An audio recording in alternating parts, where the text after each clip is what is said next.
Apa jadinya jika seorang CEO wanita yang dikenal dingin dan tak tersentuh, justru menolak cinta seorang anak konglomerat kaya raya, dan malah melabuhkan hatinya pada seorang pelayan hotel biasa? Kisah kali ini bukan hanya tentang cinta beda kasta, tetapi tentang bagaimana ketulusan hati mampu meruntuhkan tembok kesombongan yang paling tinggi sekalipun. Sebelum kita masuk ke dalam alur ceritanya yang penuh emosi dan kejutan, jangan lupa untuk menekan tombol subscribe, like, dan tuliskan komentar kalian. Saya doakan dengan tulus. Bagi teman-teman yang sudah mendukung channel ini, semoga Tuhan melimpahkan rezeki yang tak putus-putus, diberikan kesehatan paripurna, keberkahan dalam hidup, dan kebahagiaan yang selamanya. Mari kita aminkan doa baik ini bersama-sama di kolom komentar. Tulis juga dari kota mana kalian berasal, agar kita bisa saling menyapa. Tanpa berlama-lama lagi, mari kita mulai kisah inspiratif ini. Malam itu, aula besar sebuah hotel bintang 5 di kawasan Senayan, Jakarta, tampak berkilauan oleh cahaya lampu kristal yang menggantung megah di langit-langit. Ini adalah malam perjamuan mewah bagi para pengusaha muda elit ibu kota. Di tengah lautan manusia yang mengenakan jas mahal dan gaun perancang ternama, berdirilah sosok wanita yang menjadi pusat perhatian semua orang. Dia adalah Amaya Adhitama. Amaya, sang pewaris tunggal Adhitama Group, tampak begitu memukau dengan gaun malam berwarna merah marun yang elegan. Wajahnya cantik, namun sorot matanya dingin bagaikan es. Di balik senyum tipis yang ia paksakan, hatinya sebenarnya menjerit ingin pulang. Ia merasa muak. Bagi Amaya, pesta semacam ini hanyalah panggung sandiwara di mana orang-orang saling memamerkan kekayaan dan jabatan, tanpa ada ketulusan sedikit pun. Baru saja ia mengambil segelas minuman, segerombolan pria sudah mengerubunginya. Mereka adalah anak-anak pejabat dan pengusaha tambang yang berebut, ingin mendapatkan perhatian Amaya. Tentu saja, bukan cinta yang mereka cari, melainkan akses menuju kekayaan ayah Amaya. Nona Amaya, kudengar perusahaanmu baru saja memenangkan tender besar. Bagaimana kalau kita rayakan berdua nanti? Tanya seorang pria dengan nada menggoda yang berlebihan. Amaya hanya mengangguk sopan tanpa minat, matanya menyapu ruangan mencari jalan keluar. Namun, mimpi buruknya baru saja dimulai. Dari arah pintu utama, berjalanlah Adrian Salim dengan langkah penuh percaya diri yang angkuh. Adrian adalah putra pemilik perusahaan media raksasa, pria yang paling dihindari Amaya karena sifatnya yang licik dan obsesif. Tanpa permisi, Adrian menerobos kerumunan pria-pria itu dan langsung berdiri tepat di hadapan Amaya, seolah mengklaim bahwa wanita itu adalah miliknya. Minggir kalian semua, kelas Tri tidak pantas bersanding dengan berlian. Usir Adrian pada pria-pria lain dengan kasar. Ia kemudian menatap Amaya dari ujung kaki hingga ujung kepala dengan tatapan yang membuat Amaya risih. Amaya, kau terlihat sempurna malam ini. Tapi sayang, kau sendirian. Ayahmu pasti setuju kalau aku yang mendampingimu. Amaya memutar bola matanya malas, ia mencoba melangkah mundur. Aku bisa menjaga diriku sendiri, Adrian. Dan tolong, jaga sopan santunmu. Namun Adrian tidak peduli. Ia malah tertawa meremehkan, lalu dengan gerakan tiba-tiba, ia mencengkeram pergelangan tangan Amaya dengan cukup kuat. Ayolah, jangan jual mahal. Semua orang tahu perusahaan ayahmu butuh suntikan dana dari keluargaku. Berdansalah denganku, dan anggap saja itu cicilan hutang budi. Darah Amaya mendidih mendengar ucapan yang merendahkan itu. Di depan ratusan pasang mata, harga dirinya serasa diinjak-injak. Ia mencoba melepaskan tangannya, namun cengkeraman Adrian makin kuat. Napas Amaya memburu, ia merasa sesak dikelilingi oleh tatapan orang-orang yang hanya menonton tanpa berniat menolong. Lepaskan aku, Adrian. Kau menyakitiku. Desis Amaya tajam, namun suaranya tertelan oleh musik orkestra yang bising. Tidak sebelum kau menurut, bisik Adrian di telinganya dengan nada mengancam. Dalam kepanikan dan kemarahan yang memuncak, Amaya menghentakkan tangannya sekuat tenaga. Gerakan itu begitu keras, hingga membuat gelas minuman di tangan Adrian terlempar, dan isinya nyaris menumpah jas mahalnya. Bunyi gelas pecah memang tidak terdengar karena karpet tebal. Namun kejadian itu sukses membuat suasana di sekitar mereka menjadi hening dan tegang seketika. Semua mata kini tertuju pada mereka berdua. Amaya berdiri gemetar, bukan karena takut, melainkan karena menahan amarah yang sudah diubun-ubun, sementara Adrian menatapnya dengan wajah merah pada menahan malu. Malam yang seharusnya penuh kemewahan itu, kini berubah menjadi neraka bagi Amaya. Suasana di dalam ruangan pesta semakin mencekik leher Amaya. Tatapan tajam dari para tamu undangan dan seringai licik di wajah Adrian membuatnya merasa mual. Tanpa berpikir panjang lagi, Amaya membalikkan badan dan melangkah cepat meninggalkan kerumunan itu. Ia tidak peduli jika dianggap tidak sopan atau sombong. Saat ini, yang ia butuhkan hanyalah udara segar dan kesunyian, jauh dari kepalsuan orang-orang kaya itu. Amaya sengaja menghindari pintu utama yang dipenuhi wartawan dan juru kamera. Ia memilih berbelok tajam menuju pintu akses karyawan di samping dapur. Lorong itu remang-remang dan sepi, kontras sekali dengan kemewahan di ruang pesta tadi. Namun, karena langkahnya yang terburu-buru dan emosi yang meluap, ia tidak memperhatikan jalan. Kaki kanannya terkilir sedikit, dan seketika itu juga terdengar bunyi retakan kecil. Hak sepatu tingginya yang berharga puluhan juta itu patah begitu saja. Tubuh Amaya limbung. Ia nyaris terjatuh mencium lantai jika tangannya tidak sigap menahan dinding.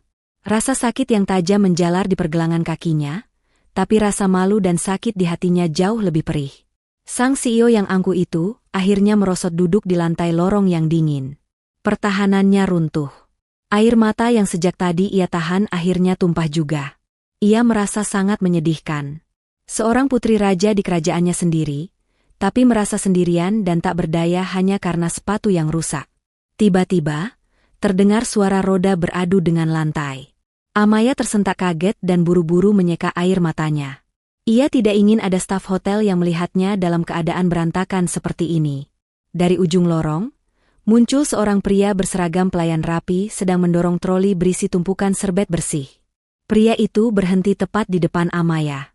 Amaya mendongak, siap untuk memarahi pelayan itu agar segera pergi. Namun, kata-kata kasar itu tertahan di tenggorokan saat melihat sorot mata pria itu. Tidak ada tatapan merendahkan, tidak ada rasa ingin tahu yang berlebihan, dan tidak ada kilatan kamera ponsel untuk memotretnya diam-diam. Pria itu, yang memiliki papan nama, Guntur, di dada kirinya, hanya menatapnya dengan ketenangan yang aneh. Tanpa mengucapkan sepatah kata pun, Guntur merogoh saku apronnya yang lebar. Ia mengeluarkan sepasang sandal hotel berwarna putih yang terlihat empuk dan bersih. Perlahan, ia berlutut di hadapan Amaya, mensejajarkan dirinya dengan wanita yang sedang terluka itu. "Jangan melihatku seperti itu," desis Amaya dengan suara serak, mencoba mempertahankan sisa-sisa harga dirinya. "Pergilah." Guntur tidak beranjak. Ia justru tersenyum tipis, senyum yang sangat sopan namun hangat. Dengan gerakan yang hati-hati, ia meletakkan sandal itu di dekat kaki Amaya. "Sepatu mahal itu hanya menyakitimu, Nona. Kakimu sudah bekerja keras seharian, sekarang biarkan mereka beristirahat," ucap Guntur dengan suara rendah yang menenangkan. Amaya terdiam. Ia terpaku melihat tangan Guntur yang sedikit kasar namun cekatan, membantu melepaskan sepatu hak tinggi yang patah itu dari kakinya. Guntur memperlakukannya bukan seperti seorang CEO yang harus ditakuti, melainkan seperti manusia biasa yang sedang kesakitan. "Pakailah ini. Mungkin tidak semewah sepatu kacamu, tapi ini akan memeluk kakimu dengan lembut," lanjut Guntur sambil menyodorkan tisu basah untuk membersihkan noda debu di ujung jari kaki Amaya. Untuk pertama kalinya dalam hidupnya yang penuh aturan dan tuntutan, Amaya merasakan sesuatu yang asing menyusup ke dalam dadanya. Sebuah perasaan hangat yang muncul dari perlakuan sederhana seorang pelayan hotel di lorong yang sempit dan remang-remang. Sandal hotel itu memang murah, tetapi saat Amaya memakainya, rasanya jauh lebih nyaman daripada semua barang mewah yang ia miliki. Di saat itulah, dinding es yang membekukan hati Amaya mulai retak sedikit demi sedikit. 1 minggu telah berlalu sejak insiden sepatu patah itu, namun bayangan wajah tenang sang pelayan hotel masih saja menyelinap di benak Amaya. Hari ini, takdir seolah sengaja menariknya kembali ke tempat itu. Amaya sedang berada di lobi lounge hotel The Grand Batavia untuk pertemuan bisnis penting dengan beberapa klien asing. Suasana di lobi sore itu cukup sibuk. Denting sendok beradu dengan cangkir teh terdengar bersahutan, namun ada satu hal yang terasa kurang.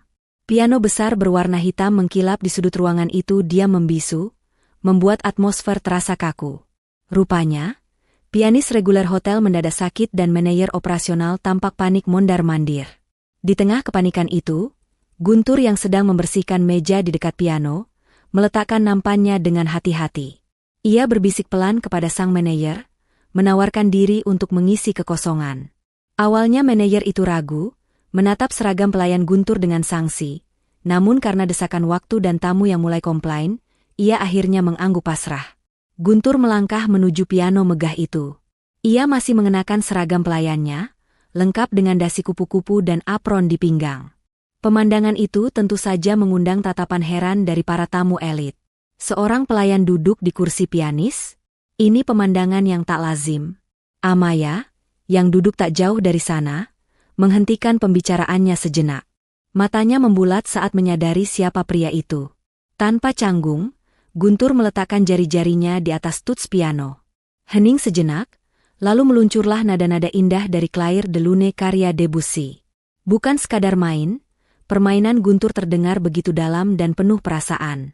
Jemarinya yang panjang dan kokoh menari dengan lincah namun lembut di atas tuts hitam dan putih itu. Setiap ketukan nadanya seolah menceritakan kesedihan yang terpendam, sebuah kerinduan yang tak terucap. Amaya terpaku. Ia melupakan berkas kontrak di hadapannya. Matanya terkunci pada tangan Guntur. Tangan itu, tangan yang minggu lalu memakaikan sandal di kakinya yang kotor, kini mampu menciptakan keindahan yang menyihir seisi ruangan. Ada aura kebangsawanan yang memancar kuat dari punggung tegak Guntur, seolah seragam pelayan itu hanyalah kostum samaran bagi seorang pangeran yang hilang. Namun, momen magis itu terusik. Adrian Salim, yang entah bagaimana selalu tahu keberadaan Amaya, muncul tiba-tiba dan duduk di samping kursi Amaya tanpa diundang. Ia menyesap wainnya sambil menatap Guntur dengan pandangan meremehkan. "Lihat itu," kekeh Adrian sinis, suaranya cukup keras hingga beberapa orang menoleh. "Sejak kapan hotel bintang 5 ini membiarkan babu menyentuh alat musik mahal? Sok seniman sekali. Paling dia hanya belajar dari YouTube." Biasanya, Amaya akan setuju dengan komentar pedas tentang standar kelas sosial. Tapi kali ini, dada Amaya terasa panas. Ucapan Adrian terdengar sangat menyebalkan di telinganya. "Dia bermain lebih baik daripada pianis bayaran manapun yang pernah kudengar."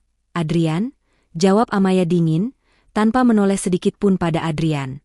Matanya tetap lekat menatap Guntur yang kini sedang menutup permainannya dengan nada terakhir yang menggantung indah di udara. Tepuk tangan meriah pun pecah dari para tamu. Saat Guntur berdiri dan membungkuk hormat dengan senyum santunnya, pandangannya tak sengaja bertemu dengan mata Amaya. Detik itu, Amaya merasakan jantungnya berdegup lebih kencang.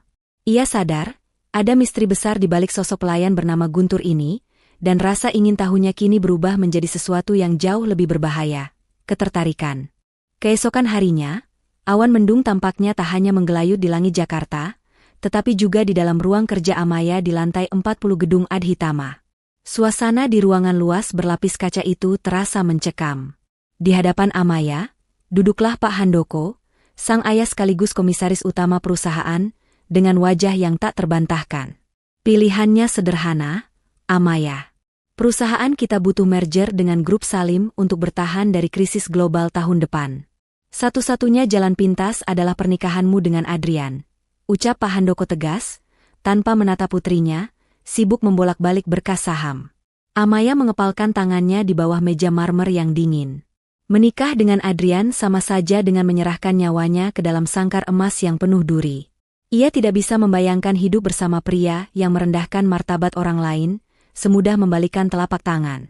Dalam kepanikan yang memuncak, sebuah kebohongan besar meluncur begitu saja dari bibirnya. "Aku tidak bisa menikah dengannya, Pak. Karena aku sudah memiliki calon suami sendiri," sanggah Amaya cepat. Jantungnya berdegup kencang, menyadari ia baru saja menggali lubang kuburnya sendiri. Pak Handoko menghentikan kegiatannya. Ia menatap Amaya tajam. "Siapa? Jangan bilang kau mengarang cerita." Dia seorang musisi. Orang yang berkarakter, bukan pengusaha licik, jawab Amaya asal. Bayangan Guntur di balik piano tiba-tiba melintas di kepalanya. 1 jam kemudian, melalui bantuan asisten pribadinya yang setia namun kebingungan, Guntur dijemput paksa dari hotel dan dibawa menghadap Amaya. Pria itu masih mengenakan kemeja putih polos dan celana bahan hitam, berdiri canggung namun tetap tegak di tengah kemewahan ruang kerja CEO. Amaya tidak membuang waktu. Ia meletakkan sebuah amplop tebal di atas meja. Di dalam situ ada cek kosong. Kau bisa tulis angka berapa saja yang kau mau. Jadilah pacar pura-puraku selama 3 bulan ke depan untuk mengelabui ayahku dan menolak Adrian. Setelah itu, kita putus dan kau bisa hidup kaya raya. Amaya mengira pria itu akan langsung setuju. Siapa pelayan hotel yang akan menolak uang miliaran rupiah? Namun, reaksi Guntur di luar dugaan. Ia menatap amplop itu sekilas, lalu menatap mata Amaya lurus-lurus. Tidak ada ketamakan di sana, hanya ada kekecewaan. Maaf, Nona Amaya. Saya mungkin hanya seorang pelayan yang membersihkan meja Anda, tapi harga diri saya tidak bisa dibeli dengan selembar kertas. Berapapun nominalnya, ucap Guntur tenang.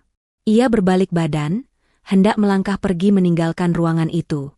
Pertahanan Amaya runtuh seketika. Topeng, Ratu Es, yang ia pakai retak. Untuk pertama kalinya, nada bicaranya bukan lagi perintah, melainkan permohonan yang putus asa. Tunggu, tolong aku. Suara Amaya bergetar, hampir menangis. Aku tidak punya siapa-siapa lagi. Jika kau pergi, aku akan dipaksa menikahi pria yang akan menghancurkan hidupku. Langkah Guntur terhenti di ambang pintu. Ia menoleh perlahan, melihat bahu Amaya yang gemetar. Di mata wanita berkuasa itu, Guntur melihat bayangan kesedihan yang sangat familiar, kesedihan yang sama yang pernah ia lihat di mata ibunya dulu saat keluarganya hancur. Hati Guntur melunak. Ia tidak bisa meninggalkan seseorang yang sedang terluka, bahkan jika orang itu adalah putri dari musuh masa lalunya. Guntur kembali berjalan mendekat, bukan untuk mengambil amplop itu, melainkan untuk berdiri di sisi meja Amaya. Simpan uang Anda, Nona. Saya akan melakukannya, kata Guntur lembut namun tegas. Saya akan membantu Anda, bukan sebagai karyawan bayaran, tapi sebagai seseorang yang tidak ingin melihat wanita menangis sendirian. Misi penyamaran pun dimulai. Destinasi pertama mereka adalah sebuah butik eksklusif di Plaza Indonesia, tempat di mana harga selembar sapu tangan bisa setara dengan gaji bulanan seorang karyawan biasa. Amaya melangkah masuk dengan penuh percaya diri, diikuti oleh Guntur yang berjalan santai di belakangnya. Tujuan Amaya jelas, ia ingin menyulap pelayan hotel yang sederhana ini menjadi sosok eksekutif muda yang meyakinkan di mata ayahnya. Amaya dengan cepat memilihkan berbagai setelan jas formal yang kaku, dasi sutra mengkilap, dan sepatu kulit yang runcing. Ia ingin Guntur terlihat seperti kloningan para pengusaha di SCBD pada umumnya. Namun, Guntur dengan sopan menolak pilihan-pilihan itu. Maaf, Nona. Jika Anda ingin saya terlihat percaya diri, izinkan saya memilih pakaian yang membuat saya nyaman, ucap Guntur tenang. Tanpa menunggu persetujuan, ia berjalan menuju rak yang memajang koleksi smart casual. 15 menit kemudian, tirai ruang ganti tersibak. Amaya yang sedang sibuk mengecek ponselnya, mendongak dan seketika itu juga jarinya membeku di atas layar. Napasnya tercekat. Di hadapannya kini bukan lagi Guntur si pelayan hotel. Pria itu mengenakan turtleneck berwarna navy yang membalut tubuh atletisnya dengan pas, dipadukan dengan celana bahan abu-abu dan long coat berwarna krem yang disampirkan santai di bahu. Tidak ada kesan kaku, yang ada hanyalah aura elegan yang natural, seolah Guntur memang terlahir untuk mengenakan pakaian mahal itu. Bagaimana? Apakah ini cukup pantas untuk mendampingi seorang CEO? Tanya Guntur sambil merapikan lengan bajunya. Amaya tidak bisa menjawab. Wajahnya terasa panas. Ia baru menyadari bahwa pria yang selama ini ia anggap remeh memiliki bahu yang bidang dan postur yang sangat gagah. Keheningan canggung itu dipecahkan oleh suara riang seorang pramuniaga wanita yang menghampiri mereka. Wah, pasangan yang serasi sekali. Kalian terlihat seperti pengantin baru yang mau bulan madu ke Eropa. Bapaknya ganteng, ibunya cantik. Wajah Amaya memerah padam seperti kepiting rebus. Ia gelagapan, lidahnya keluh untuk membantah. Tubuhnya kaku seperti patung. Melihat kepanikan di wajah bosnya, Guntur langsung mengambil alih situasi. Dengan gerakan yang sangat luwes, ia melingkarkan lengannya di pinggang ramping Amaya, menarik tubuh wanita itu merapat ke sisinya. Amaya tersentak kaget. Jantungnya berdegup tak karuan merasakan kehangatan tubuh Guntur yang begitu dekat. Guntur menundukkan wajahnya, mendekatkan bibirnya ke telinga Amaya, lalu berbisik dengan nada menggoda namun jenaka. Senyum sedikit, Nona bos. Jangan cemberut begitu. Nanti mbaknya curiga kalau pacarmu yang tampan ini ternyata cuma sewaan, dan kita bisa kehilangan diskon member. Mendengar bisikan itu, rasa gugup Amaya perlahan mencair berganti menjadi rasa geli yang aneh. Ia pun memaksakan sebuah senyuman, meski hatinya berantakan. Di depan cermin besar butik itu, mereka berdiri bersisian. Untuk pertama kalinya, Amaya tidak melihat pantulan seorang CEO yang kesepian, melainkan seorang wanita yang sedang dilindungi oleh pasangannya. Malam itu, langit Jakarta di kawasan Kuningan tampak cerah, namun badai justru sedang berkecamuk di meja nomor 1 sebuah restoran mewah di atap gedung pencakar langit. Makan malam yang seharusnya menjadi ajang perkenalan itu berubah menjadi medan perang dingin. Di satu sisi meja, duduk Adrian dan Pak Handoko yang menatap penuh selidik. Di sisi lain, Amaya duduk dengan punggung tegang di samping Guntur yang tampak tenang luar biasa. Adrian, yang merasa posisinya terancam, tidak membuang waktu untuk melancarkan serangan. Ia sengaja memesan menu fine dining yang rumit dan anggur termahal, berharap Guntur akan terlihat canggung dan kampungan.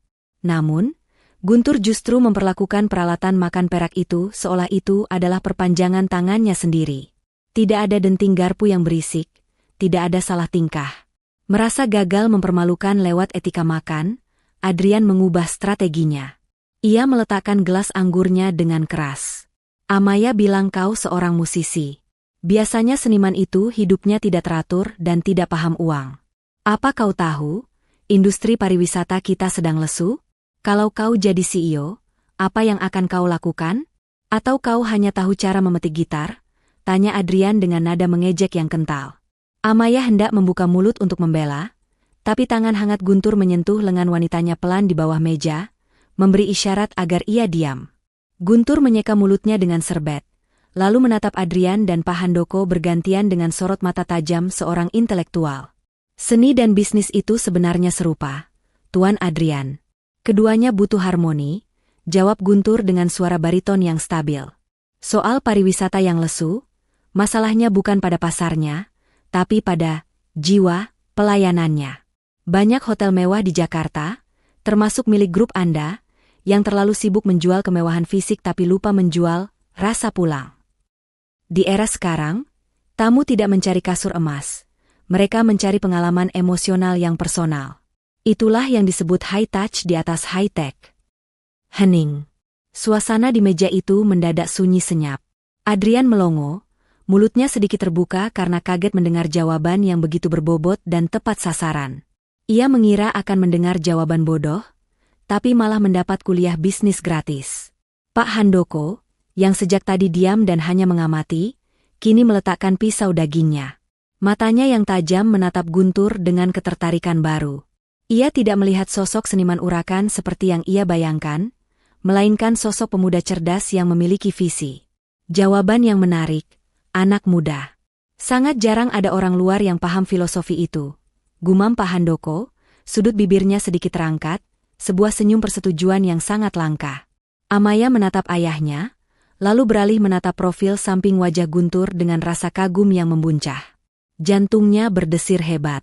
Malam itu, Guntur bukan hanya menyelamatkannya dari rasa malu, tapi juga membungkam kesombongan Adrian dengan cara yang paling elegan, kecerdasan. Makan malam yang menegangkan itu akhirnya usai. Namun, pertunjukan mereka belum boleh berakhir. Untuk meyakinkan publik dan mata-mata Adrian yang mungkin masih mengawasi, Guntur tidak langsung mengantar Amaya pulang. Ia justru mengajak sang CEO turun dari menara gadingnya untuk menikmati sisi lain Jakarta yang belum pernah ia sentuh. Mereka berjalan kaki menyusuri trotoar menuju jembatan penyeberangan orang, JPO, pinisi di kawasan Sudirman. Malam itu, Jakarta terasa lebih ramah dari biasanya. Angin malam berhembus cukup kencang, memainkan rambut panjang Amaya, sementara gemerlap lampu warna-warni dari gedung-gedung pencakar langit menjadi latar belakang yang memukau. Di atas jembatan yang berbentuk kapal itu, Amaya berhenti sejenak, memandang kota yang biasanya ia lihat dari balik kaca mobil mewah. Perutku bunyi, gerutu Amaya pelan sambil memegang perut ratanya, wajahnya cemberut. Gara-gara Adrian, aku jadi tidak nafsu makan steak tadi. Guntur terkekeh pelan, suara tawanya terdengar renyah di telinga. Kalau begitu, mari kita makan malam yang sebenarnya, Nona. Bukan makanan hotel yang porsinya sedikit tapi harganya selangit, tapi makanan yang bisa memeluk perut. Tanpa menunggu persetujuan, Guntur menarik lembut tangan Amaya menuju sebuah kedai tenda roti bakar yang cukup terkenal di dekat kawasan itu. Awalnya, Amaya ragu. Seorang CEO Adhitama Group duduk di bangku plastik pinggir jalan, namun, aroma harum mentega yang mendesis di atas wajan panas dan lelehan coklat membakar habis gengsinya. Pesanan pun datang, setangkup roti bakar tebal dengan isian coklat keju yang melimpah ruah. Amaya yang kelaparan melupakan semua aturan table manner yang selama ini ia agungkan. Ia menggigit roti panas itu dengan lahap. Tanpa ia sadari, lelehan selai coklat menempel di sudut bibirnya, membuat wajah tegas sang Ratu Es tiba-tiba terlihat sangat polos dan menggemaskan seperti anak kecil yang baru pulang sekolah. Guntur tidak menegurnya. Ia hanya diam mengamati Amaya dengan tatapan yang berubah menjadi sangat lembut. Ada rasa hangat yang menjalar di dadanya melihat sisi manusiawi dari bosnya itu. Perlahan, Guntur mengulurkan tangannya menyeberangi meja kecil itu. Dengan ibu jarinya yang kasar namun hangat, ia menyeka noda coklat di sudut bibir Amaya. Gerakannya begitu pelan, begitu hati-hati, seolah kulit Amaya terbuat dari porselen yang rapuh. Pelan-pelan, Nona. Rotinya tidak akan lari kemana-mana, bisik Guntur lembut. Matanya terkunci lurus ke manik mata Amaya. Amaya membeku. Kunyahannya terhenti. Waktu seolah berhenti berputar di sekitar mereka. Suara bising knalpot kendaraan dan obrolan pengunjung lain mendadak senyap di telinga Amaya. Yang bisa ia rasakan hanyalah sentuhan ibu jari Guntur di wajahnya, dan detak jantungnya sendiri yang berpacu liar tak terkendali. Di bawah temaram lampu jalanan Jakarta, di antara debu dan asap kota, benih cinta itu tanpa sadar mulai berakar kuat di hati sang CEO. Malam semakin larut, dan langit Jakarta seolah ingin menumpahkan seluruh isi hatinya. Perjalanan pulang mereka terhambat oleh kemacetan parah di kawasan Jakarta Selatan, ditambah dengan guyuran hujan badai yang turun secara tiba-tiba. Di dalam kabin mobil mewah Amaya yang kedap suara, suasana terasa begitu sunyi, hanya dipecahkan oleh suara wiper yang bergerak panik menyapu kaca depan dan hantaman air hujan yang deras di atap mobil. Tiba-tiba, sebuah kilatan cahaya putih menyilaukan membelah langit, disusul oleh suara dentuman Guntur yang sangat keras menggelegar, seolah bumi sedang retak. Ag! Amaya tersentak hebat di kursi penumpangnya. Wajahnya pucat pasi, tangannya mencengkeram sabu pengaman dengan sangat erat hingga buku-buku jarinya memutih. Di balik sosok CEO yang tak kenal takut itu, ternyata Amaya menyimpan ketakutan masa kecil yang besar terhadap suara petir. Tubuhnya sedikit gemetar, matanya terpejam rapat menunggu dentuman berikutnya. Guntur, yang berada di balik kemudi, langsung menyadari kepanikan itu. Tanpa bertanya, tangannya bergerak tenang menuju dashboard. Ia tidak mematikan mesin, melainkan menyalakan sistem audio mobil. Alunan musik jazz instrumental yang lembut perlahan memenuhi ruangan mobil, volume dinaikkan secukupnya, cukup keras untuk menyamarkan suara gemuruh di luar, namun cukup pelan untuk tetap terdengar menenangkan. Guntur menoleh ke samping, menatap profil wajah Amaya yang masih tegang. Amaya. Panggil Guntur dengan suara rendahnya yang berat dan meneduhkan, berusaha memecah fokus ketakutan wanita itu. Nama yang sangat indah dan unik. Kalau saya tidak salah ingat, dalam bahasa Jepang, Amaya memiliki arti hujan di malam hari. Benar kan? Amaya membuka matanya perlahan, napasnya masih sedikit memburu.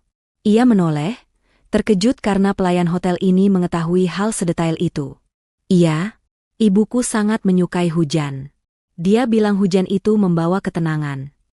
Guntur tersenyum simpul, matanya kembali menatap jalanan yang basah, namun kata-katanya tertuju lurus ke hati Amaya. Pantas saja kita dipertemukan malam ini, Nona. Nama saya Guntur. Dan coba Anda perhatikan, secara alami, di mana ada hujan deras, di situ pasti ada Guntur yang menyertai. Amaya tertegun mendengar kalimat itu. Rasa takutnya pada suara petir di luar sana perlahan menguap, digantikan oleh rasa hangat yang menjalar aneh di dadanya. Guntur melanjutkan ucapannya, kali ini nadanya terdengar seperti sebuah janji sakral. Mungkin itu cara Tuhan memberitahu kita.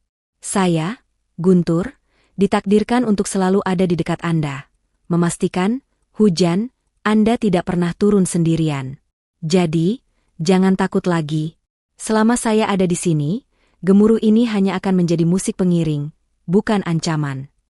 Untuk sesaat, Amaya merasa waktu berhenti.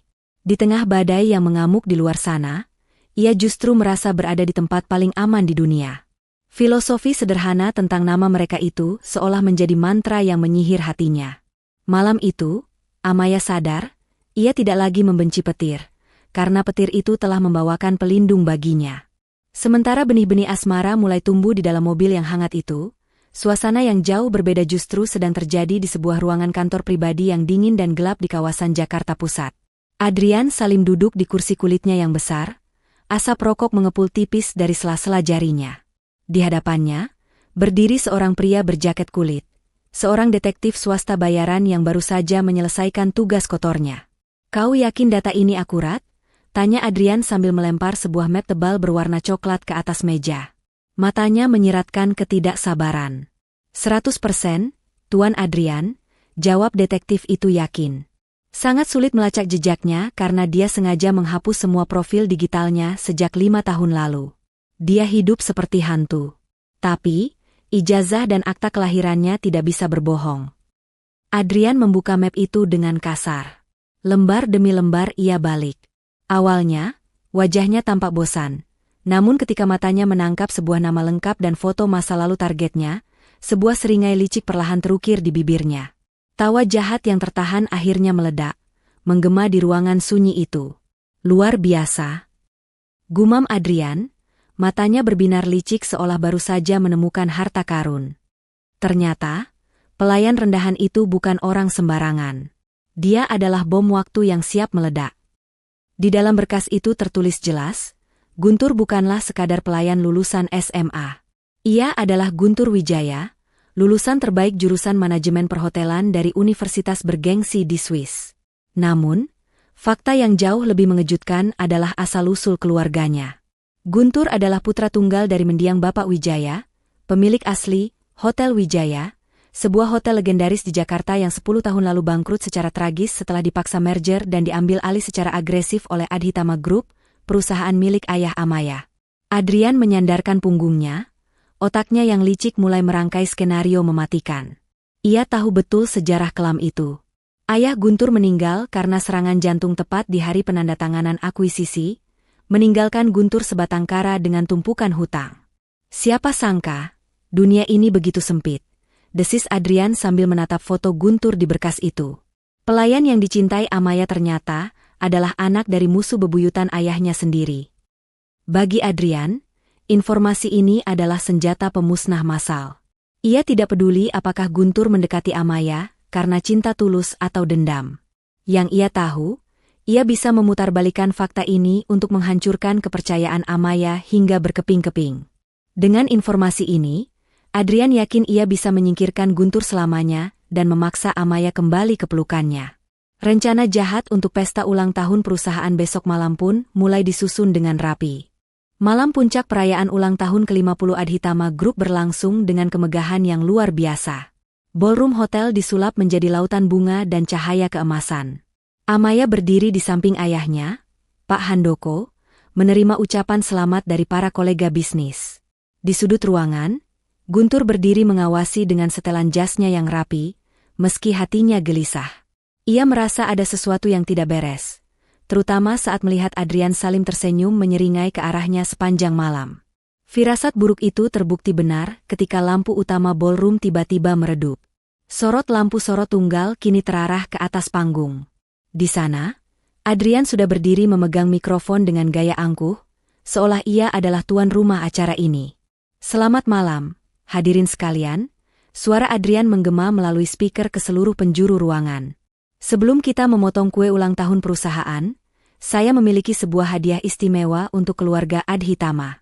Sebuah kejutan yang akan menyelamatkan perusahaan ini dari parasit yang bersembunyi di balik topeng."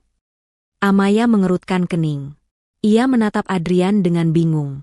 Apa yang sedang direncanakan pria itu? Adrian menjentikkan jarinya.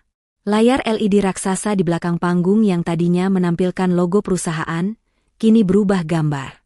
Muncul sebuah foto dokumen lama, akta kelahiran, dan foto keluarga yang menampilkan seorang anak laki-laki bersama seorang pria parubaya di depan sebuah hotel lama.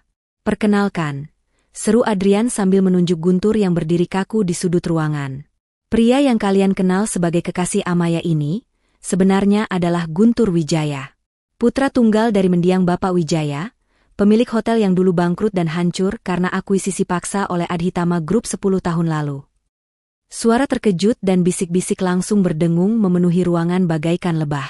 Ratusan pasang mata kini tertuju pada Guntur.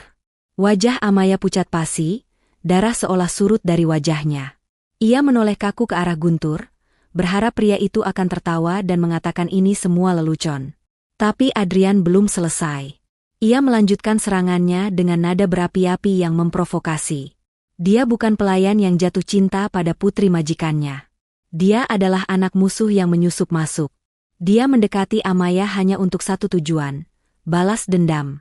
Dia ingin menghancurkan perusahaan ini dari dalam untuk membalaskan kematian ayahnya. Bohong.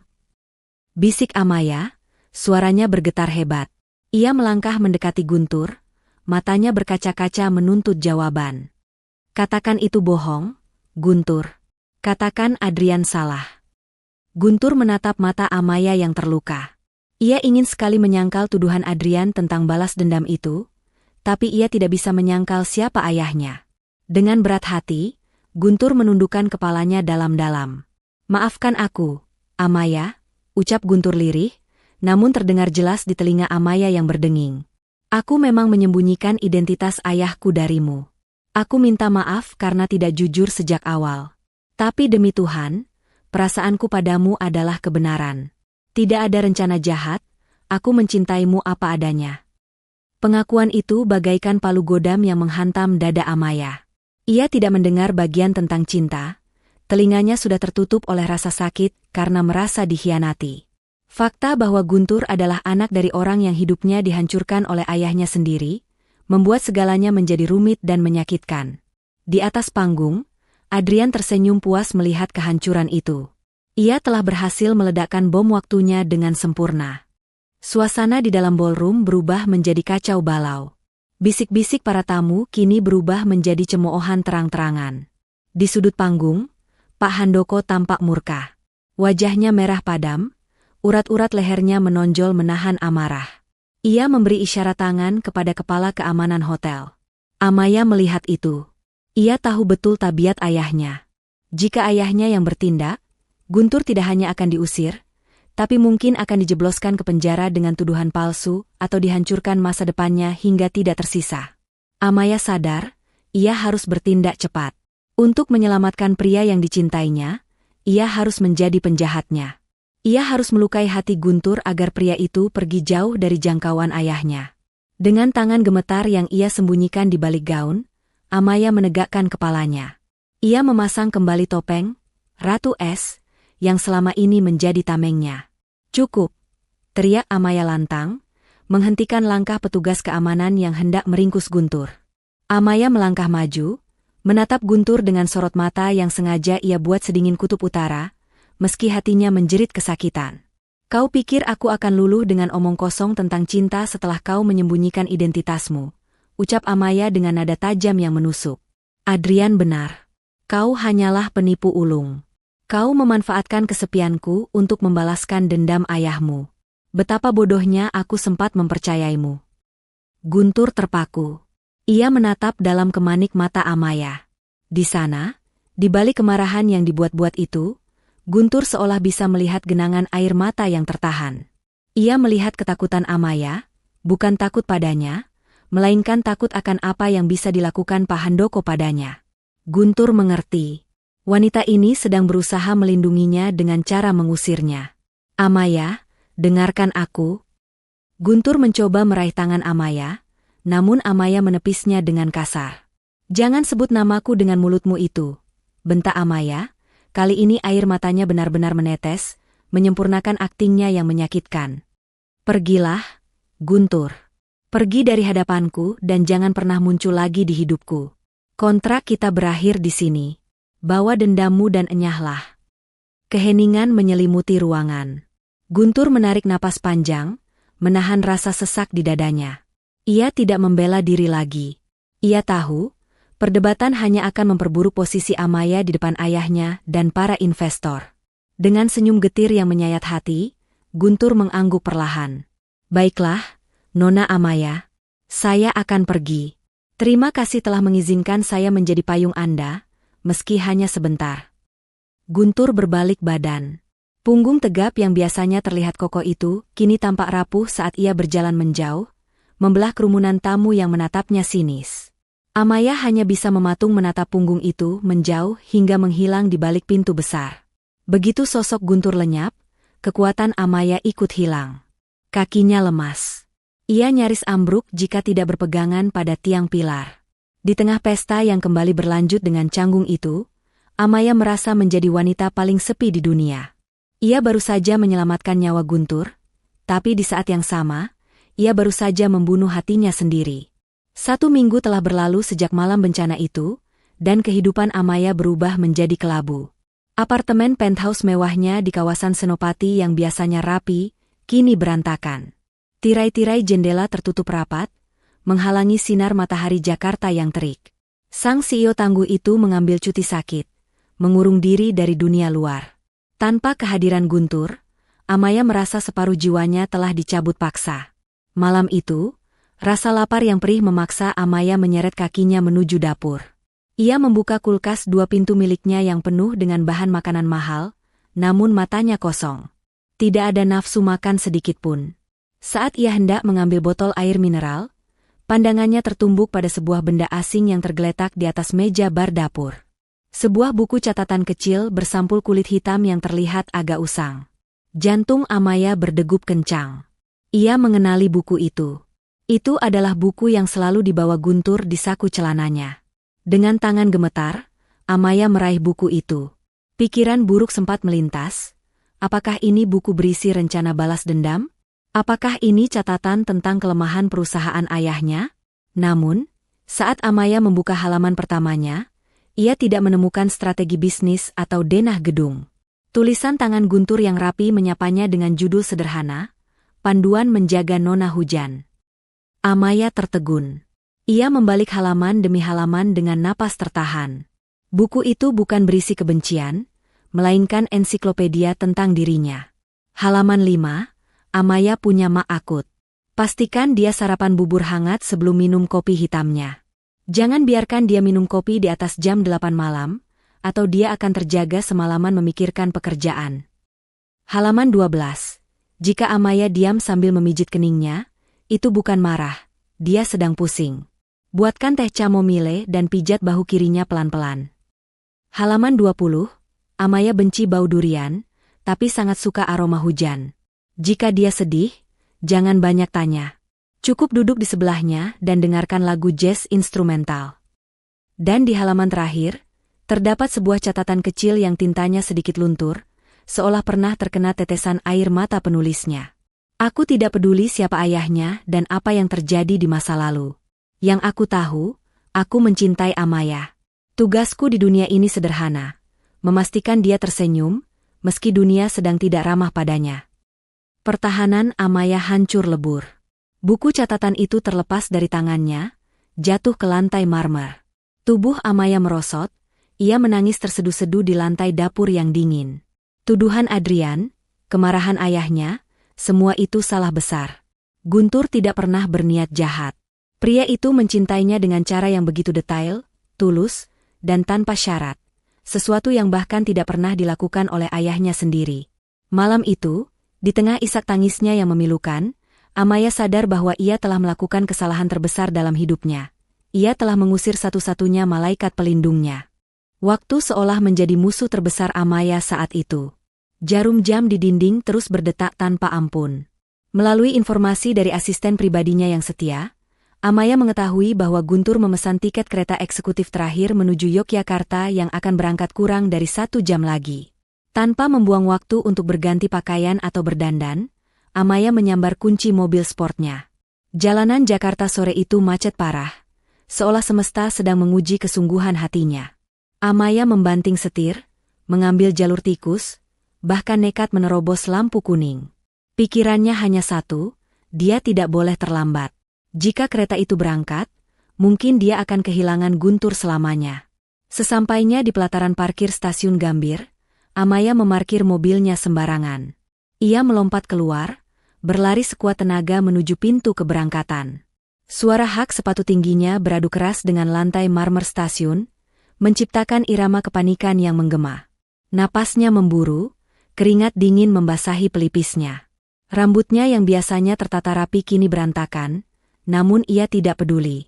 Perhatian, kereta api tujuan Yogyakarta akan segera diberangkatkan dari jalur 3. Suara pengumuman dari pengeras suara itu terdengar bagaikan vonis mati di telinga Amaya. Tunggu.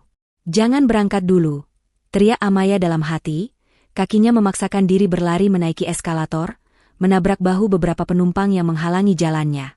Maaf. Permisi. Di peron jalur 3, kereta sudah membunyikan peluit panjangnya. Pintu-pintu gerbong mulai tertutup satu persatu. Mata Amaya menyapu liar ke sepanjang peron yang dipadati orang-orang yang melambaikan tangan perpisahan. Tidak ada Guntur. Apakah dia sudah masuk? Apakah dia sudah terlambat? Rasa putus asa mulai mencekik lehernya. Amaya nyaris menyerah dan jatuh terduduk. Ketika matanya menangkap sosok familiar yang duduk sendirian di bangku beton paling ujung, jauh dari keramaian. Pria itu mengenakan jaket denim lusuh, menunduk menatap tas ransel di kakinya. Guntur. Teriak Amaya sekuat tenaga, suaranya pecah mengatasi kebisingan mesin kereta. Sosok itu tersentak. Guntur menoleh, matanya membulat tak percaya melihat wanita yang dicintainya berdiri di sana dengan napas terengah-engah dan penampilan berantakan. Amaya berlari menghampirinya, tidak peduli pada tatapan heran orang-orang. Ia berhenti tepat di depan Guntur, dadanya naik turun menahan tangis dan lelah. Kamu pembohong, seru Amaya dengan suara bergetar, air matanya mulai menetes lagi. Kamu bilang Guntur ditakdirkan untuk selalu menemani hujan. Kamu janji akan menjaga agar hujan tidak turun sendirian. Lalu kenapa sekarang kamu mau pergi? Kenapa kamu mau meninggalkan hujanmu sendirian di sini? Guntur tertegun. Tas ransel di tangannya terlepas jatuh ke lantai. Ia melihat ketulusan dan ketakutan yang nyata di mata Amaya. Tanpa kata-kata, Guntur melangkah maju dan langsung menarik tubuh mungil Amaya ke dalam pelukannya yang erat. Amaya menangis terisak di dada bidang Guntur, memukul pelan dada pria itu untuk melampiaskan kekesalannya. Jangan pergi, tolong jangan pergi. Guntur membenamkan wajahnya di puncak kepala Amaya, menghirup aroma rambut wanita itu dalam-dalam. Aku tidak akan pergi, Amaya. Aku pikir kamu sudah tidak butuh payung lagi. Maafkan aku tidak akan kemana-mana. Di tengah hiruk-pikuk stasiun Gambir, di antara suara peluit kereta dan derap langkah penumpang, dua hati yang sempat terpisah itu akhirnya bertaut kembali. Pelukan itu menjadi jawaban atas segala keraguan. Kereta tujuan Yogyakarta pun berangkat perlahan meninggalkan stasiun. Namun kali ini, ia pergi tanpa membawa Guntur di dalamnya. Perjalanan dari stasiun Gambir menuju kediaman utama keluarga Adhitama di kawasan Menteng terasa sangat hening, namun bukan keheningan yang canggung. Tangan kiri Guntur menggenggam erat tangan kanan Amaya di atas persneling mobil sepanjang jalan, seolah menyalurkan kekuatan satu sama lain. Mereka tahu, ujian sesungguhnya baru akan dimulai.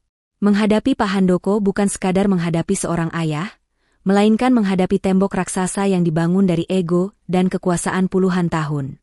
Sesampainya di rumah besar bergaya kolonial itu, suasana terasa mencekam. Para pelayan menunduk takut melihat nona muda mereka pulang dengan mata sembab sambil menggandeng tangan seorang pria yang tempo hari dipermalukan di pesta. Tanpa mempedulikan tatapan mereka, Amaya menarik Guntur menaiki tangga melingkar menuju ruang kerja ayahnya di lantai 2. Amaya, kamu yakin? Bisik Guntur pelan tepat di depan pintu kayu jati yang kokoh itu. Aku tidak ingin hubunganmu dan ayahmu hancur karenaku. Amaya menatap Guntur mantap, nyala api tekad berkobar di matanya.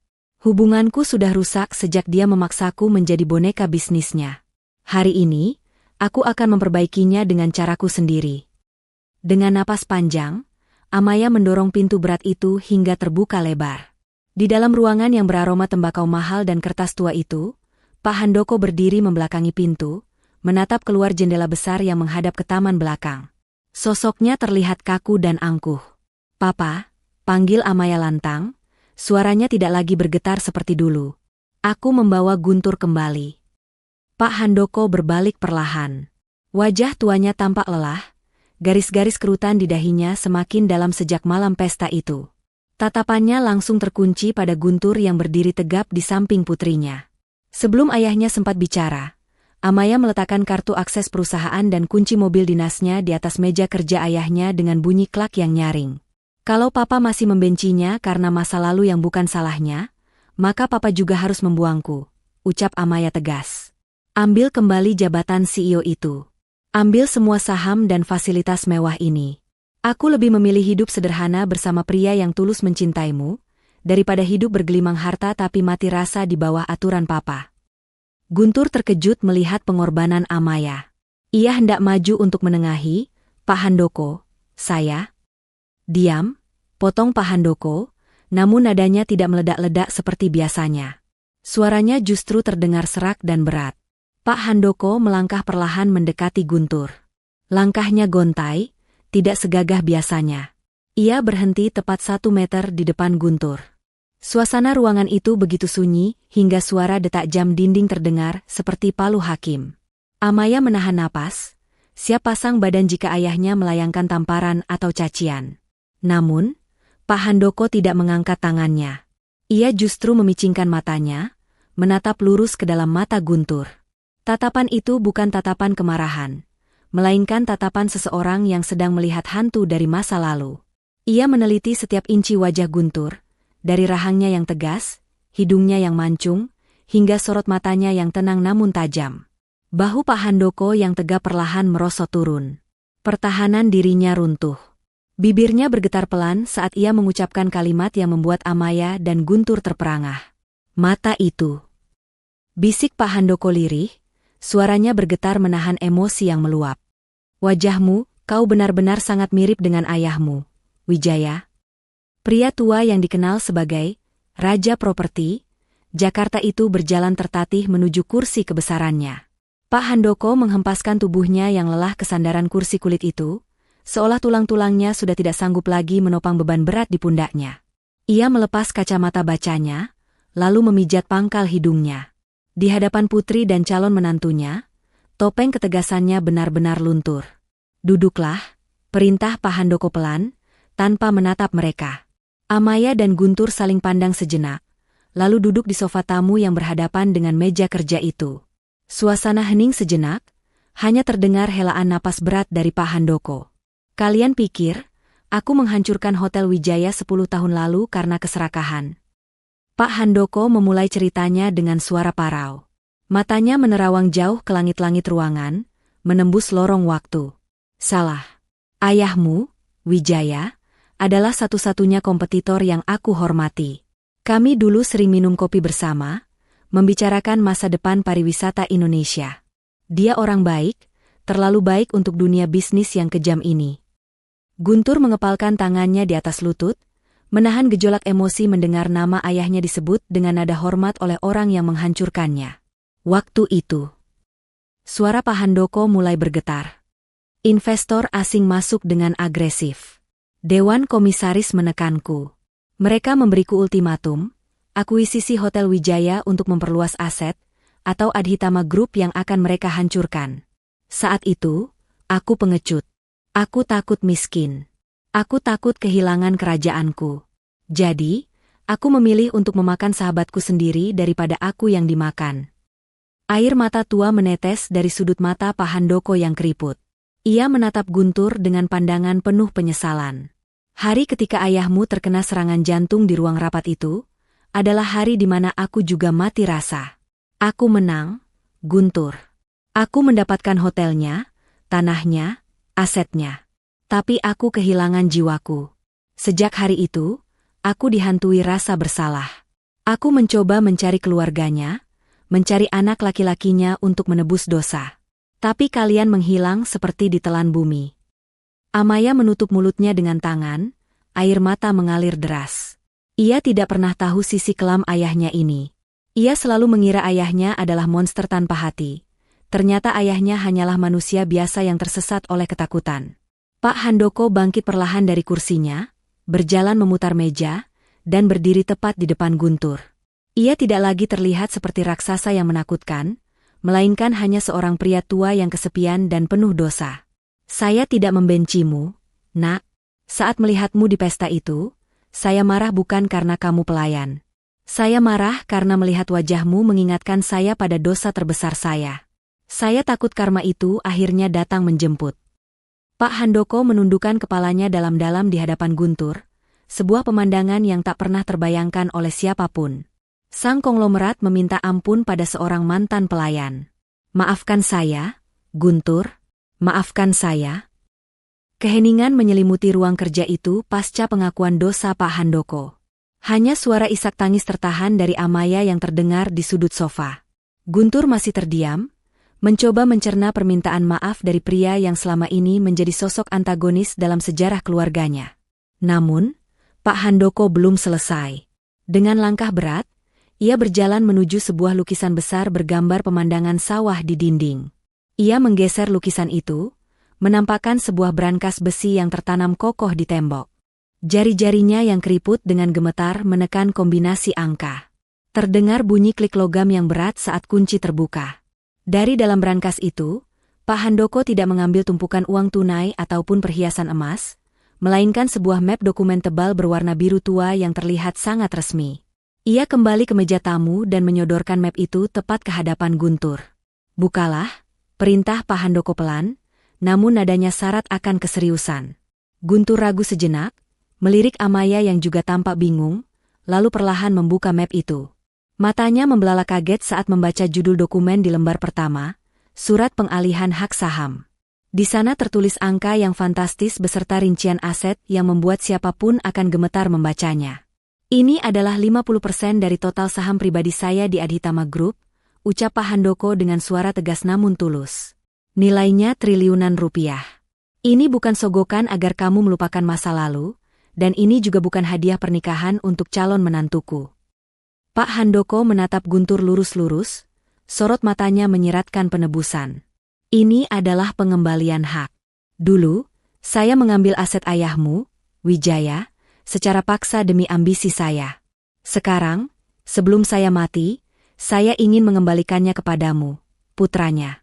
Anggap saja ini adalah dividen dan bunga yang tertunda selama 10 tahun. Ambillah, Nak, hancurkan perusahaan ini jika kamu mau, atau jual sahamnya dan pergilah hidup mewah. Itu hakmu sepenuhnya."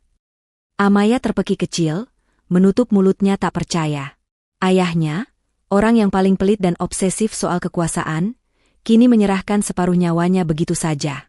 Guntur menatap dokumen itu lama, lalu beralih menatap wajah tua yang penuh penyesalan di depannya. Hatinya bergejolak. Rasa amarah yang dulu sempat ada, kini perlahan padam, tergantikan oleh rasa tanggung jawab yang besar. Ia menutup map itu perlahan dengan bunyi buk pelan, lalu menggesernya sedikit ke tengah meja, tidak langsung mengambilnya. "Saya tidak bisa menerima ini jika hanya sebagai alat penebus rasa bersalah, Pak," ucap Guntur dengan nada tenang yang berwibawa. Pak Handoko terkejut, wajahnya pias. "Kenapa? Apa ini masih kurang? Kau masih membenciku?" Guntur menggeleng pelan, lalu tersenyum tipis, senyum yang memancarkan kedewasaan luar biasa. "Bukan, Pak.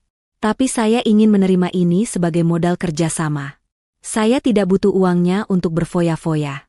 Saya butuh kesempatan untuk membuktikan bahwa visi ayah saya dan visi Bapak bisa bersatu.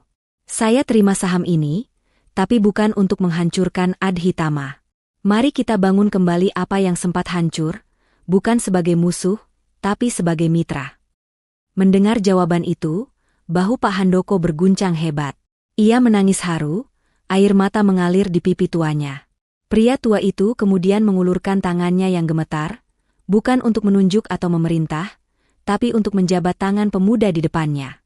Guntur berdiri dan menyambut jabatan tangan itu dengan erat dan hormat. Di detik itu, di ruangan yang menjadi saksi bisu banyak intrik bisnis, perang dingin selama 1 dekade akhirnya berakhir dengan perdamaian yang jantan. 6 bulan telah berlalu sejak badai di keluarga Adhitama mereda. Kini, fokus mereka berpindah ke dataran tinggi puncak, Bogor, di mana udara sejuk dan kabut tipis menyelimuti area konstruksi seluas 5 hektar. Disinilah mimpi besar itu sedang dibangun, The Wijaya Heritage Resort, sebuah proyek ambisius yang menggabungkan visi modern Amaya dengan sentuhan budaya klasik warisan ayah Guntur. Siang itu, matahari bersinar malu-malu di balik awan. Suara deru mesin kren dan ketukan palu para pekerja menjadi musik latar yang sibuk. Amaya, yang biasanya tampil anggun dengan sepatu hak tinggi di lantai marmer, kini terlihat berbeda. Ia mengenakan rompi keselamatan berwarna oranye mencolok, celana jeans, dan helm proyek putih yang sedikit kebesaran di kepalanya. Di tangannya, terbentang lembaran biru cetak biru masterplan resor yang tertiup angin kencang pegunungan. Aduh, anginnya kencang sekali. Bagaimana aku bisa mengecek letak lobi utamanya kalau kertasnya terbang terus begini? Gerutu Amaya sambil berusaha menahan ujung kertas yang berkibar liar menutupi wajah cantiknya. Ia tampak kewalahan, berputar-putar mencari posisi yang pas. Tiba-tiba, sepasang tangan kekar melingkar dari belakang tubuhnya, menahan kedua sisi kertas itu dengan kokoh. Amaya tersentak, punggungnya menabrak dada bidang seseorang yang hangat. Aroma parfum maskulin bercampur keringat kerja yang khas langsung menyapa indera penciumannya. Itu Guntur. Sini, biar aku bantu pegang, Bu Bos, bisik Guntur tepat di samping telinga Amaya, suaranya rendah dan menggoda. Posisi mereka kini terlihat seolah Guntur sedang memeluk Amaya dari belakang. Lihat itu, lanjut Guntur sambil menunjuk ke arah bukit dengan dagunya yang hampir menyentuh bahu Amaya. Utara di sebelah sana, sayang. Kalau kamu baca petanya terbalik seperti tadi, nanti tamu kita malah masuk lewat dapur, bukan lobi. Wajah Amaya memerah padam, lebih merah dari rompi yang dipakainya. Aku tahu. Aku cuma sedang mengetes arah angin. Elaknya gengsi, meski bibirnya menahan senyum malu. Pemandangan romantis di tengah debu proyek itu, tentu saja tidak luput dari mata jahil para kuli bangunan yang sedang istirahat di atas scaffolding. Sweet, sweet. Siulan panjang terdengar bersahutan. Waduh, semen belum kering, tapi cinta Pak Guntur dan Bu Amaya sudah lengket banget nih. Dunia serasa milik berdua, yang lain cuma ngontrak ya, Pak. Guntur tertawa lepas sambil melambaikan tangan pada para pekerjanya, sementara Amaya menyembunyikan wajahnya di balik kertas denah karena malu setengah mati. Saat jam istirahat makan siang tiba, tidak ada restoran mewah atau layanan room service. Amaya dan Guntur duduk bersisian di atas tumpukan kayu balok, menyantap nasi bungkus padang dengan lauk rendang. Amaya, sang putri konglomerat, makan dengan lahap menggunakan tangan, sesekali menyuapkan potongan daging ke mulut Guntur yang tangannya kotor terkena oli. Capek? Tanya Guntur sambil mengunyah, matanya menatap lekat wajah Amaya yang sedikit berdebu. Amaya menggeleng mantap. Ia mengambil tisu, lalu dengan lembut menyeka butiran keringat di pelipis Guntur. Capek. Tapi anehnya, aku lebih bahagia makan nasi bungkus di sini bersamamu daripada makan steak di hotel bintang 5 sendirian. Terima kasih sudah membawaku turun ke bumi, Guntur. Di antara pilar-pilar beton yang belum jadi dan tumpukan batu bata, cinta mereka justru terbangun semakin kokoh, jauh lebih kuat dari bangunan apapun yang sedang mereka kerjakan. Hari yang dinanti-nantikan itu akhirnya tiba. Resor, The Wijaya Heritage, berdiri megah di lereng Bukit Puncak, memancarkan cahaya keemasan yang memukau di tengah gelapnya malam.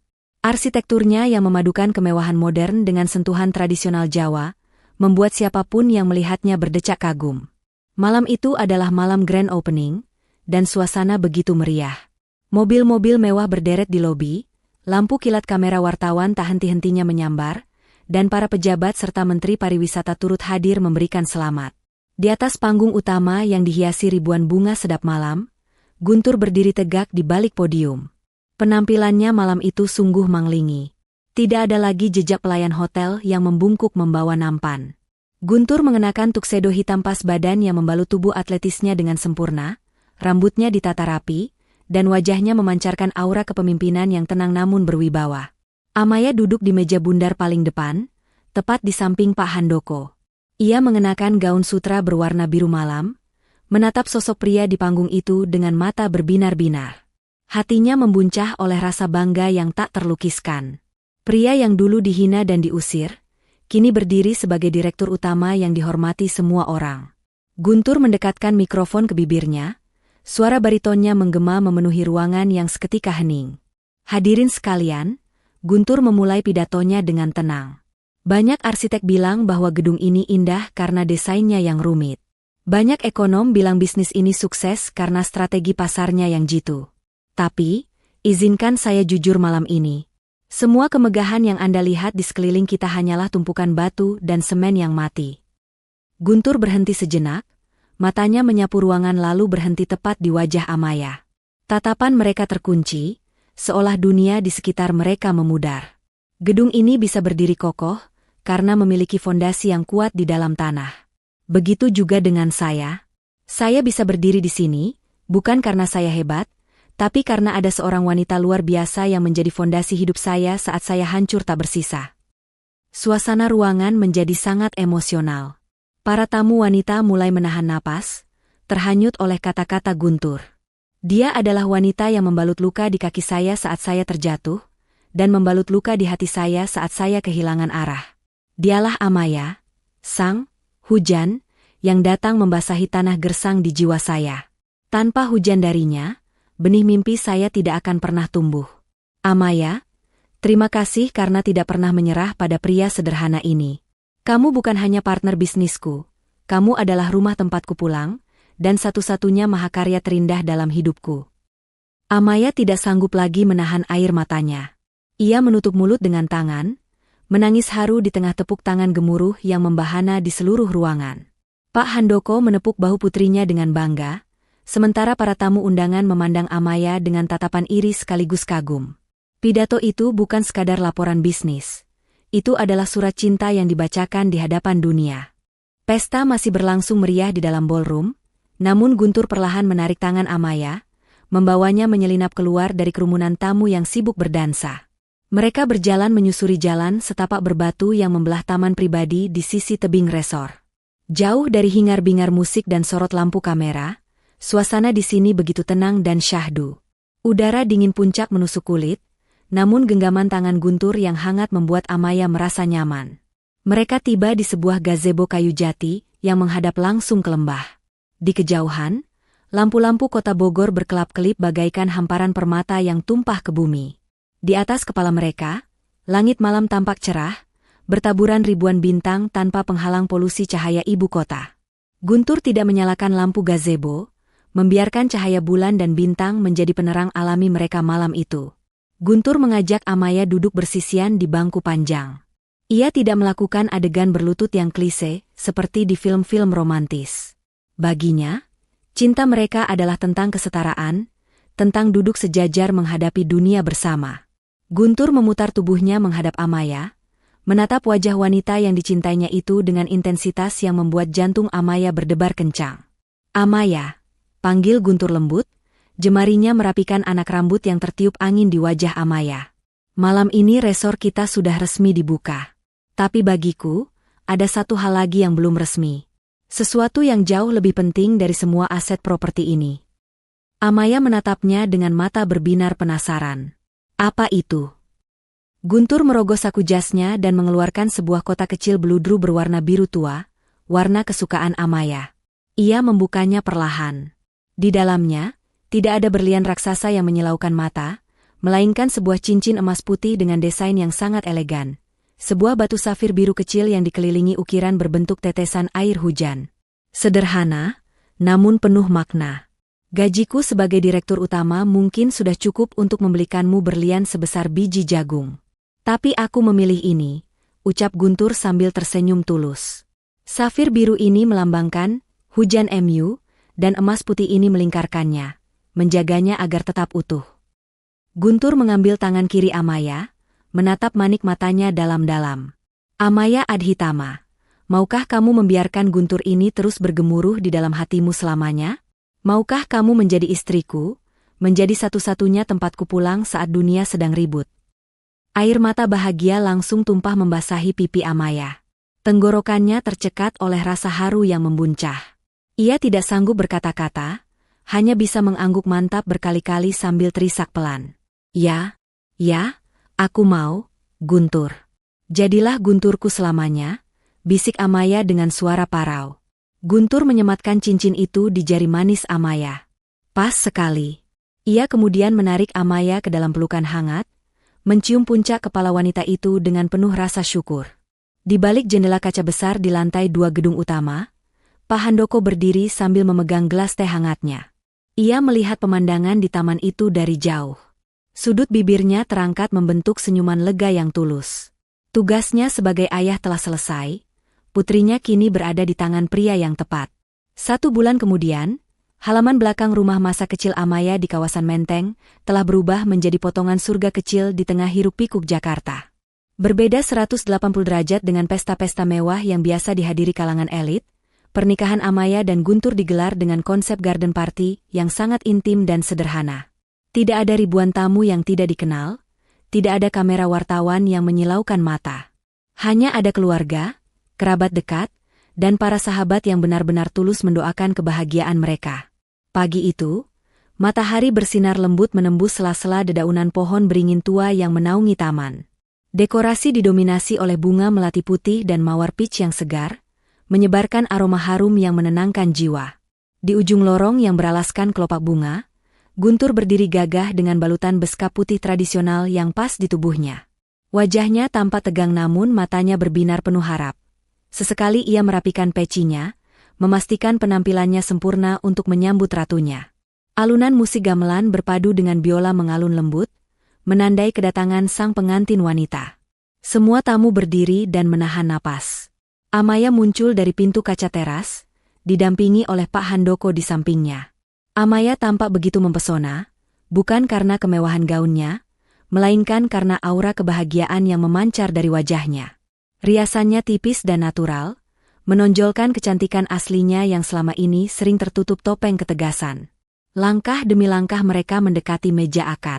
Pak Handoko menggenggam tangan putrinya erat sekali, seolah enggan melepaskan putri kecil yang dulu sering ia gendong. Sesampainya di hadapan Guntur, Pak Handoko berhenti. Tangan tuanya yang keriput mengambil tangan Amaya, lalu dengan perlahan meletakkannya di atas telapak tangan Guntur yang terbuka. Guntur, suara Pak Handoko bergetar, matanya berkaca-kaca menahan tangis. Dulu, saya pernah mengambil hak ayahmu. Hari ini, saya menyerahkan harta saya yang paling berharga di dunia ini kepadamu. Amaya adalah jantung hati saya. Tolong, jaga dia. Bahagiakan dia melebihi apa yang bisa saya lakukan. Jangan pernah biarkan air matanya jatuh karena kesedihan lagi. Guntur mengangguk mantap. Ia menggenggam tangan Amaya dengan lembut namun kokoh, menatap mata ayah mertuanya dengan rasa hormat yang mendalam. Saya berjanji, Pak. Nyawa saya adalah perisai baginya. Mulai hari ini, kebahagiaan Amaya adalah tujuan hidup saya. Prosesi akad nikah berjalan dengan sangat hikmat. Kata, sah, yang diucapkan para saksi menggema di udara, disambut dengan gema, alhamdulillah, dan isak tangis haru dari para tamu. Amaya meneteskan air mata bahagia saat Guntur mencium keningnya dengan penuh takzim, sebuah ciuman yang menyalurkan rasa cinta dan perlindungan yang luar biasa. Suasana haru seketika pecah menjadi sorak-sorai gembira ketika sesi foto dimulai. Saking bahagianya, Guntur tiba-tiba melupakan protokoler acara. Ia tertawa lebar, lalu dengan sigap mengangkat tubuh mungil Amaya tinggi-tinggi dan memutarnya di udara. Amaya terpekik kaget lalu tertawa lepas. Gaun putihnya berkibar indah saat ia melingkarkan tangannya di leher suaminya. Momen spontan dan menggemaskan itu menjadi pemandangan terindah hari itu, membuktikan bahwa cinta sejati mampu mengubah seorang CEO dingin dan pelayan biasa menjadi pasangan paling bahagia di dunia. Setelah kehangatan pesta pernikahan di Jakarta, Amaya dan Guntur terbang ribuan kilometer menuju belahan bumi lain yang dingin namun memikat, Swiss. Bagi Guntur, perjalanan ini bukan sekadar liburan, melainkan sebuah napak tilas. Ia ingin menunjukkan kepada istrinya tempat di mana ia menghabiskan masa-masa sulitnya saat berjuang sendirian sebagai mahasiswa perhotelan yang miskin. Destinasi mereka adalah desa Grindelwald, sebuah desa kecil di kaki pegunungan Alpen yang tertutup salju abadi. Pemandangan di sana bagaikan lukisan hidup. Rumah-rumah kayu calet berjejer rapi dengan atap putih, dikelilingi tebing batu raksasa yang menjulang menembus awan. Siang itu, Amaya yang biasanya tampil sempurna di ruang rapat, kini terlihat sangat menggemaskan. Tubuh mungilnya tenggelam dalam balutan jaket tebal puffer berwarna merah muda, lengkap dengan shawl wol dan topi kupluk yang menutupi telinganya. Ia tampak seperti boneka beruang kutub yang kebingungan di tengah hamparan salju putih. Ayo, Nona CEO. Masa memimpin ribuan karyawan berani, tapi meluncur di atas salju saja takut. Ledek Guntur sambil memasangkan peralatan ski di kaki Amaya. Guntur sendiri tampak sangat mahir dan luwes, meluncur santai mengelilingi Amaya.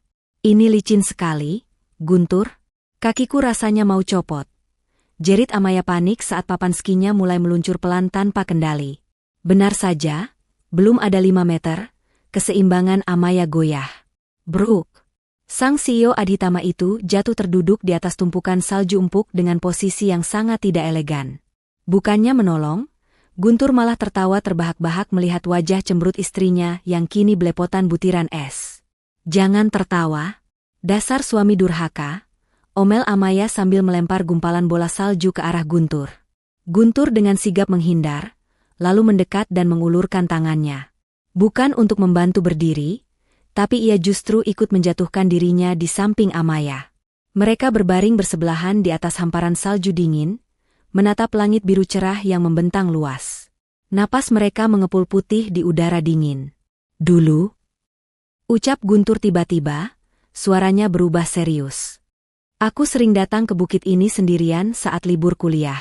Aku melihat turis-turis bahagia bersama pasangan mereka, sementara aku cuma makan roti dingin sambil memikirkan hutang ayah. Saat itu, aku merasa salju ini adalah hal paling dingin dan sepi di dunia. Guntur memiringkan tubuhnya, menatap wajah Amaya yang merah merona karena dingin. Ia menyentuh pipi istrinya dengan sarung tangannya. Tapi sekarang, salju ini terasa hangat. Karena ada kamu di sini, terima kasih sudah mau menemaniku menulis kenangan baru yang bahagia di tempat ini, Amaya.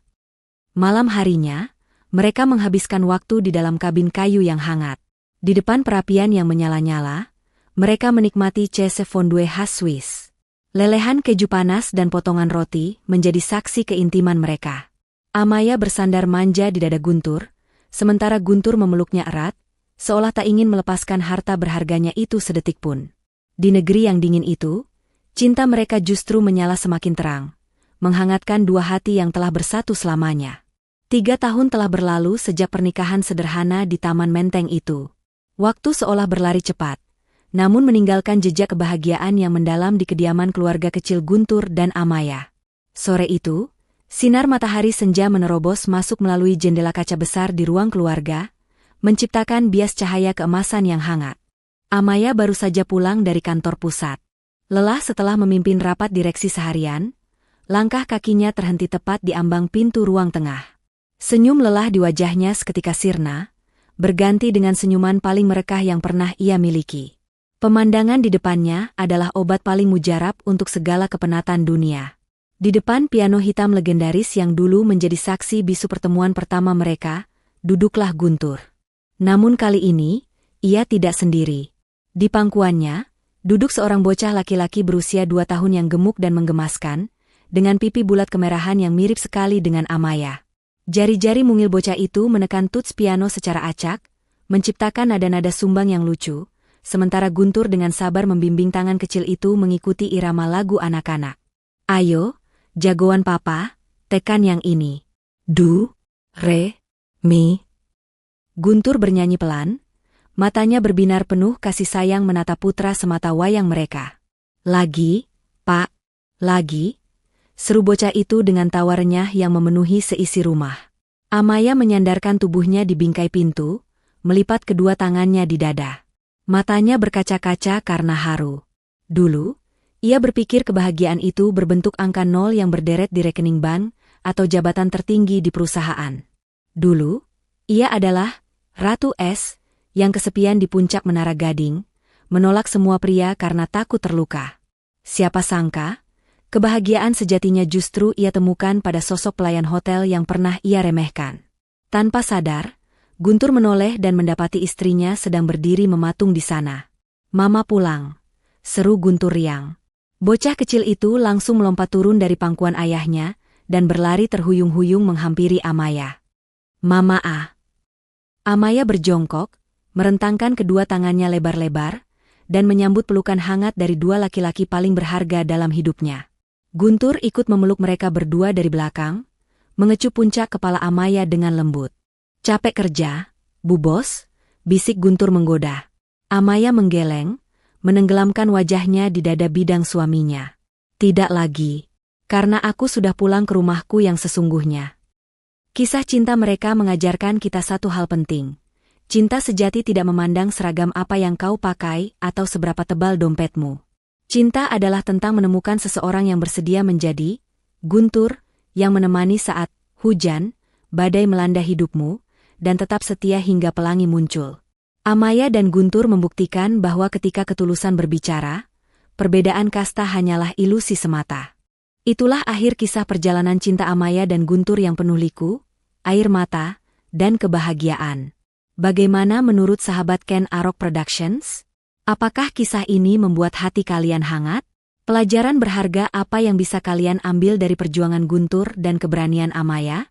Tuliskan pendapat terbaik kalian di kolom komentar di bawah ya. Jangan lupa untuk menekan tombol subscribe, like, dan bagikan video ini kepada orang-orang tersayang agar mereka juga bisa merasakan indahnya kisah ini. Terima kasih sudah setia mendengarkan cerita kami. Sampai jumpa di kisah-kisah inspiratif selanjutnya yang tak kalah seru. Tetaplah menebar kebaikan, dan semoga kalian semua menemukan cinta sejati kalian. Wassalamualaikum warahmatullahi wabarakatuh.